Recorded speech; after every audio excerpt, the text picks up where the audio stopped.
मत्ती की अंजील उसका 6वां बाब और उसकी 16 से 18 आयत में यूं मरती है, और जब तुम रोज़ा रखो तो रियाकारों की तरह अपनी सूरत उदास ना बनाओ, क्योंकि वो अपना मुंह बिगाड़ते हैं ताकि लोग उनको रोज़ादार जाने। मैं तुमसे सच कहता हूँ कि वो अपना अजर पा चुके।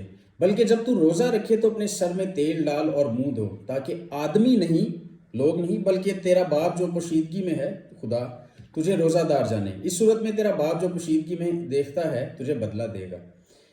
यहाँ पर 2-3 बातें जो हैं बड़ी गौर तलब हैं। पहले नंबर पर यहाँ ये नहीं लिखा कि अगर तू रोज़ा रखे, बल्कि ये लिखा कि जब तू रोज़ा रखे। इसका मतलब ये है कि खुदा चाहता है हमसे कि हम रोज़ा रखें। और दूसरे नंबर पर बात ये है कि जब हमने रोज़ा रखना है तो रियाकारों की तरह नहीं रखना। रियाकारों वाला रोज़ा जो है उसमें ये होता है कि वो जब रोज़ा रखते हैं तो उन्होंने सबके लिए मुसीबत बनाई होती है, और सबको इस बात पे उकसाते हैं कि उनके रोज़े की जो है रिस्पेक्ट की जाए, उनके रोज़े की जो है कदर की जाए। अगर आप रोज़ा रख के दूसरे की जान को दुख दे रहे हैं तो वो किस बात का रोज़ा होगा।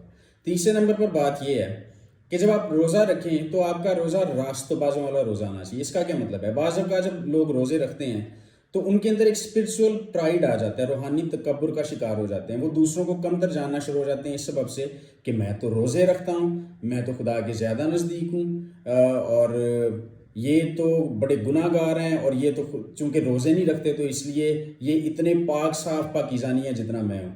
तो उस वजह से उनके अंदर एक घुमंड आ जाता है, उनके अंदर एक रूहानी तौर पे जो है एक प्राइड आ जाता है, तकब्बुर आ जाता है। तो इससे आपने बाज जाना है, क्योंकि अगर आप रोज़े रखते हैं और इस वक्त से आपके अंदर रूहानी तकब्बुर आ गया है तो फिर आपका जो रोज़ा है वो रास्तबाजों वाला नहीं, वो रियाकारों वाला है।